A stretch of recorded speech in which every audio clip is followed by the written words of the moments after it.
Quero saudar a amada igreja na paz do Senhor e Salvador Jesus Cristo. Amém? Glórias a Deus, aleluia. Que bom que estarmos juntos de novo na Terça Nobre com Cristo, nesta noite bem fria, mas com o calor humano, né? Que isso que é importante, o calor do Espírito Santo, aquele fogo do Espírito descendo sobre nós para edificar as nossas vidas, né? Queremos saudar a todos que estão conosco através das redes sociais, YouTube, Instagram, Facebook e também pelo canal 20 da Rede Interativa News TV, canal 20 da Lignet TV a cabo. Nossa saudação amiga, carinhosa, que Deus abençoe a todos vocês e que Deus possa nos edificar nessa noite através de uma palavra maravilhosa, de um momento de reflexão que nós temos que ter no dia a dia da nossa vida, porque realmente a situação é muito complicada, né? A situação das pessoas. Bom, eu quero começar dizendo que vamos orar e abençoar a sua vida nesse instante. Pai querido, em nome de Jesus, quero abençoar as vidas das pessoas que estão conosco neste momento e, com certeza, buscando ao Senhor de todo o nosso coração, que cada vida aqui representada, família representada, possa receber a edificação das suas vidas e as bênçãos do Pai Eterno. Oramos em o nome de Jesus. Amém e amém. Muito bem, tem na verdade não é bem um testemunho, é um relato de uma pessoa que achei muito interessante, inclusive para compartilhar com vocês aqui essa noite. Uma senhora pobre perdeu o marido quando seu filho tinha 10 anos de idade. Muito bem, o marido arguiu de família e ela, a partir de então, ela teve que assumir as responsabilidades, né, com o filho pequeno, de 10 anos de idade, estudar, etc. Ela trabalhava como lavadeira, cozinheira, faxineira, etc. Cozinheira, né? Durante todo esse tempo, ela criou seu filho durante 10 anos, quando ele se tornou um adulto com a idade de 20 anos, foi para a escola, ela pagou os estudos, ela fez de tudo, né? É aquela mãe e pai ao mesmo tempo que trouxe o filho a se formar engenheiro elétrico. Muito bem. O filho, ele não estava satisfeito em ficar na casa, né? E ele falou: mãe, olha, eu quero crescer na vida, eu quero ser alguém. Bom, então ele acabou indo para Santos e arrumou emprego num navio mercante, como eletricista desse navio mercante. Não, foi trabalhar, deixou a mãe sozinha praticamente. Mas todos os meses ele mandava uma carta para a mãe e um cartão postal. Uma carta e um cartão postal. A mãe lia a carta e guardava numa caixa o cartão postal. E interessante que ela disse depois que o cartão postal era sempre o mesmo. Sempre o mesmo, presta atenção. Durou 5 anos isso, todos os meses, presta atenção, todos os meses ele mandava uma cartinha explicando onde ele estava e esse cartão postal onde ela guardava, 5 anos. Houve um acidente e esse menino morreu. Morreu e a família conseguiu trazer o corpo de volta. Bom, aconteceu que ele foi enterrado. Essa senhora, ela conversando com uma amiga sobre... A amiga foi consolá-la: ó, seu filho morreu, que pena, tanto tempo, mais de 5 anos longe, né? Uma situação assim muito triste, né? A mãe falou: ele me escrevia todos os meses me mandava um cartão postal. E a cartinha, ela foi lá, buscou a caixa e abriu a caixa para mostrar para aquela amiga os cartões postais que ela recebia. Quando a amiga olhou os cartões, não viu cartão nenhum. O que essa amiga viu? Falou assim: escuta, não sei o nome dela, se é Maria, escuta, dona Maria, né? Isso aí não é cartão de postal, isso é uma nota de $100, novinha. O filho mandava a carta e mandava junto uma nota de $100 para a mãe, que ela nem sabia que aquilo era uma nota, para ela um cartão postal. Veja só, uma pessoa que não tinha interesse em saber o que era aquilo, né? Muito bem, quanto tinha naquela caixa? Mais de $5.000. Lógico que resolveu a situação da senhora, porque depois, com certeza, ela fez o que tinha que fazer. Por que isso traz para nós uma lembrança? Que às vezes nós deixamos esquecidos em algum lugar da nossa casa algo muito importante. Talvez as pessoas tenham em suas casas, e isso eu vi já várias vezes, tem um compêndio da Bíblia Sagrada. A pessoa tem na sua casa uma Bíblia Sagrada, quase todo mundo tem uma Bíblia Sagrada em casa, quase todo mundo tem. E onde fica? Na estante, ou fica numa estante, numa prateleira aberta no Salmo 91, no Salmo 23, fica lá. Eu já fui em empresas onde na sala do presidente, do CEO da empresa, tem lá uma Bíblia em cima de uma estante e aberta. Até já amarelada, empoeirada. Às vezes as pessoas esquecem de algo tão importante, um tesouro guardado. Aquela senhora tinha um tesouro ali, $5.000, que ela não percebia, porque ela não se interessou. Às vezes a Bíblia Sagrada, que é um tesouro da vida, está ali esquecida pelas pessoas. Tem um ditado que diz que só conhecemos um caminho quando estamos nele. Só conhecemos um caminho quando estamos nele. Não é verdade? Porque se você não está nele, você não vai conhecer o caminho. E eu faço uma pergunta: qual é o caminho que você está? No caminho do mundo? O caminho do mundo traz prazeres. O caminho do mundo traz satisfação.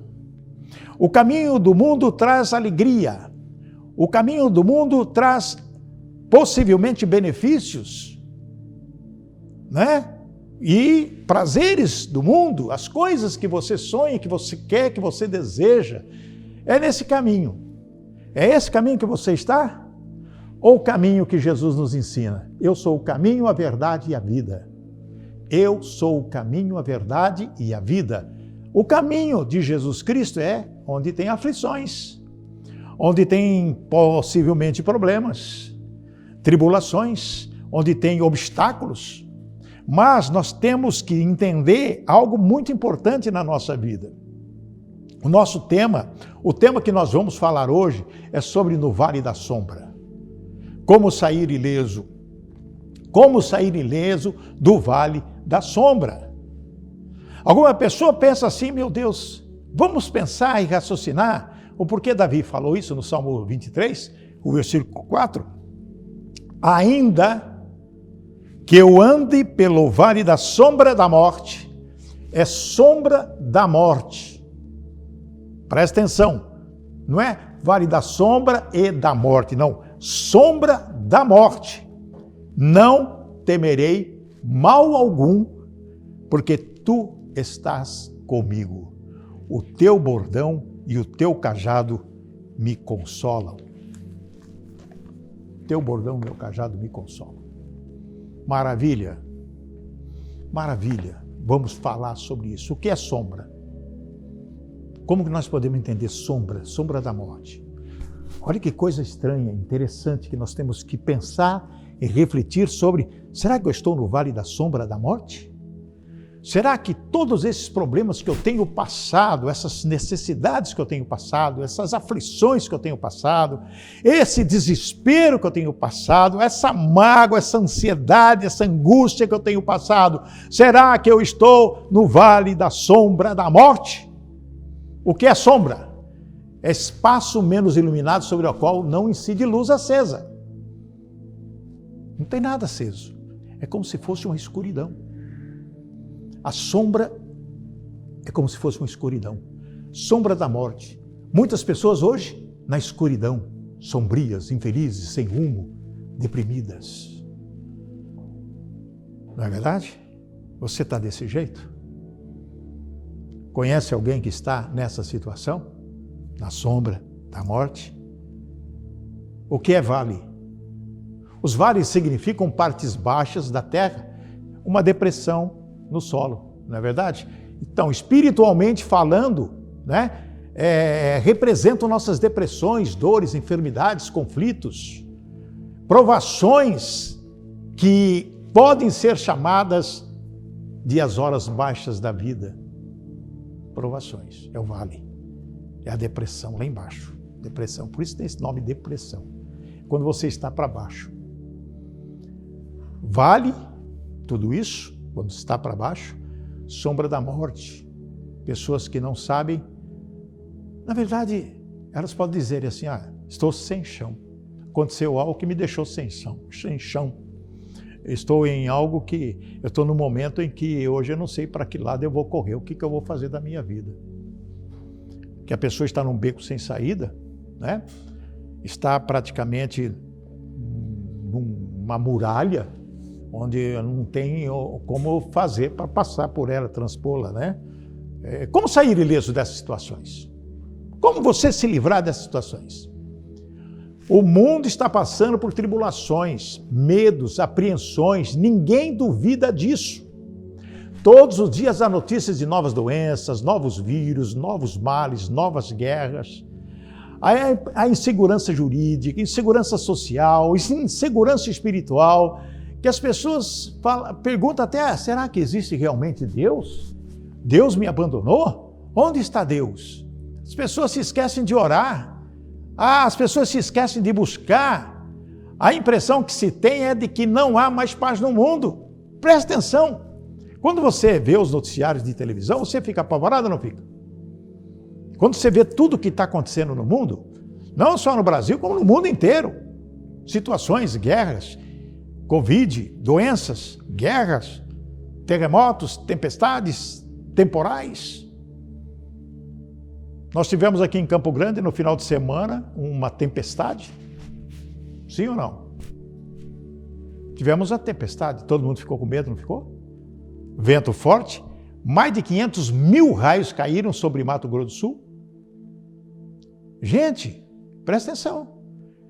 45 bairros na capital ficaram sem luz, pessoas perderam telhado de suas casas, árvores caíram, coisa de doido. E o que você pensou no momento da tempestade? Quando você viu aquele vento, aqueles trovões, aqueles raios caindo, e chuva, o que você pensou? Ai, meu Deus do céu, sim ou não? Ó Deus, livra-nos, Senhor, disso. Ó Senhor, acalma essa tempestade. Às vezes a tempestade não é visível. Às vezes a tempestade é na sua vida, no seu coração, na sua mente, na sua casa. Você está vivendo uma tempestade, um furacão, algo que está te consumindo por dentro e você não sabe o que é. Parece que não existe mais paz. Vivemos num mundo de tribulações tão grande que podemos identificar esse mundo é tenebroso, dominado pelo Satã. Mas se nós não tivermos algo em nosso coração, na nossa mente, refletindo a respeito do que está na palavra de Deus, o que vai ser de nós? O que vai ser de você? O que vai ser da sua família? Onde você se encontra hoje? Qual é o caminho das aflições? Que chega lá na frente e tem a luz? Ou o caminho do mundo que tem os prazeres, mas depois vem a morte? Há um povo que, não obstante todas essas coisas, ainda consegue descansar. Acredita nisso? Em face de tudo isso que nós estamos falando, existe um povo que está calmo. Existe um povo que está tranquilo. Existe um povo que está, mesmo sofrendo qualquer aflição na vida, onde tem obstáculos nesse caminho, ainda descansa no Senhor. Ainda descansa em Deus. Porque quando o Davi fala sobre o vale da sombra da morte, ele fala de consolo também, não é verdade? É o povo que descansa no Senhor como ovelhas no aprisco. A palavra de Deus nos leva à reflexão de como descansar, mesmo sobre qualquer tipo de pressão na nossa vida. O Salmo 23 vai dizer, ainda que eu andasse pelo vale da sombra da morte, não temeria mal algum. Por quê? Porque eu tenho certeza, Senhor, que Tu estás comigo. Esse é o povo que descansa. Quando tem a certeza que Deus está do seu lado, te defendendo. Porque ele diz, tua vara e teu cajado me consolam, que seja a disciplina e o consolo ao mesmo tempo, que coloca você no rumo certo, que coloca você onde tem que andar. Tu estás comigo. Oh, isso é fé. Tu estás comigo. Isso é fé. Para você sair ileso desta situação, tu estás comigo, Senhor. Fé para você sair dessa situação é fé. Fé. Eu vou ler aqui uma passagem bíblica linda, maravilhosa. Um homem que deixou Jesus maravilhado. Um homem que deixou Jesus maravilhado. E esse homem, puxa vida, olha, é algo que fantástico. Está em Mateus 8, capítulo 8, versículo 5 em diante. Olha o que diz aqui esse relato do homem que deixou Jesus maravilhado.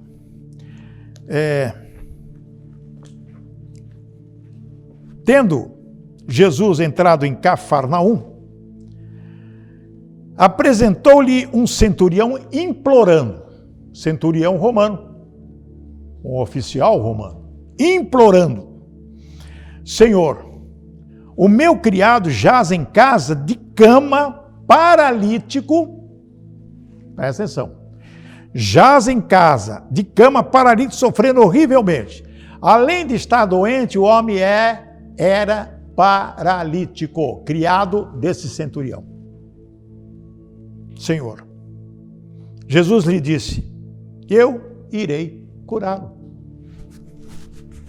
Tudo bem. Mas o centurião respondeu: Senhor, não sou digno de que entres em minha casa, mas apenas manda com uma palavra e o meu rapaz será curado. Olha só, isso é fé. Pois também sou um homem sujeito à autoridade, tenho soldados às minhas ordens e digo: este vai e ele vai, e outro vem e ele vem, e ao meu servo faz e isso ele faz. Ouvindo isso, admirou-se Jesus e disse aos que o seguiam. Jesus, ouvindo essa palavra do centurião, falou: o senhor não é digno de entrar na minha casa, não, mas o senhor tem autoridade para resolver a situação. Apenas uma palavra, apenas uma palavra. Em verdade, vos afirmo que nem mesmo em Israel achei fé como essa. Fé. Fé. Digo-vos que muitos virão do Oriente e do Ocidente e tomarão lugares à mesa com Abraão, Isaque e Jacó no reino dos céus. Ao passo que os filhos do reino serão lançados para fora nas trevas. Ali haverá choro e ranger de dentes. Então disse Jesus ao centurião: vai-te e seja feito conforme a tua fé. E naquela mesma hora o servo foi curado. Paralítico. Começou a andar. Foi curado, totalmente curado. Totalmente curado. Fé. Fé. Fé. Vale da sombra da morte, tu estás comigo. Só através da fé para você sair ileso dessa situação. Muitas pessoas indecisas se escondem atrás da famosa frase, né? Tem uma frase que diz assim: a fé não é de todos. A fé não é de todos. Lá em 2 Tessalonicenses 3:2 diz assim: e para que sejamos livres de homens dissolutos e maus, porque a fé não é de todos. Olha a palavra. Porém, sem justificativa alguma. Não é justificativa. Por exemplo, o centurião foi outrora totalmente ignorante em coisas religiosas, não é verdade? O centurião romano, mas ele creu no Senhor Jesus. E as Escrituras falam de diversos tipos de fé. São diversos tipos de fé. Vamos ver se você se inclui em algumas delas. Muitos não possuem fé. Verdade. Lá em João 12:37 tem uma passagem que diz: e ainda que tinha feito tantos sinais diante deles, não criam nele. Então, não tinham fé, não criam. Nem os irmãos dele, não é verdade? Outros têm uma fé pequena. Lá em Mateus 16:8 diz: e Jesus, percebendo isso, disse: por que arrazoais entre vós? Porque esse converseiro aí, homens de pequena fé, sobre o que não teres trazido pão? Pequena fé. Ou homens de pequena fé. Jesus mesmo disse isso, não é verdade? Outros tinham fé crescente e ativa. Outros tinham fé crescente e ativa. Lá em 2 Tessalonicenses 1:3 diz assim: sempre devemos, irmãos, dar graças a Deus por vós, como é justo, porque a vossa fé cresce muitíssimo e o amor de cada um de todos vós aumenta de uns para com outros. Então é isso. Tem a fé de Abraão, lá em Romanos 4:20. E não duvidou da promessa de Deus por incredulidade, mas foi fortificado na fé, dando glórias a Deus. A fé de Abraão. É essa fé que nós temos que ter O centurião tinha uma grande fé, com ela tudo é possível. Não é? Lá em Marcos 9:23, Jesus disse, se tu podes crer, tudo é possível ao que crê. Então, se você crê naquilo que você deseja na sua vida, ter fé, uma fé inabalável, uma fé vívica em Jesus Cristo, é algo que vai acontecer na sua vida. A sua fé parece-nos grande em relação à sua posição como oficial romano. A fé lá do centurião, não é? É grande demais. E ele não temeu o escárnio dos seus colegas, né?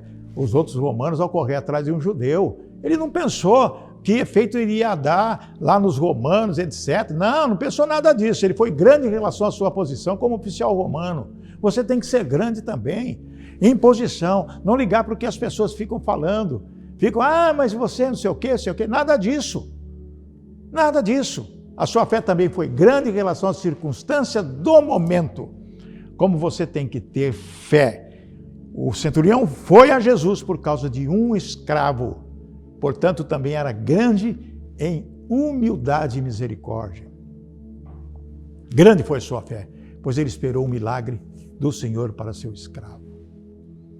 Você intercede às pessoas que você ama?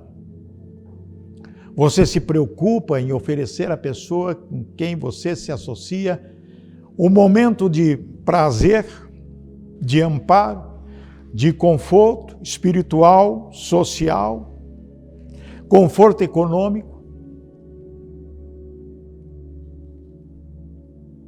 Presta atenção. Quando o centurião pediu,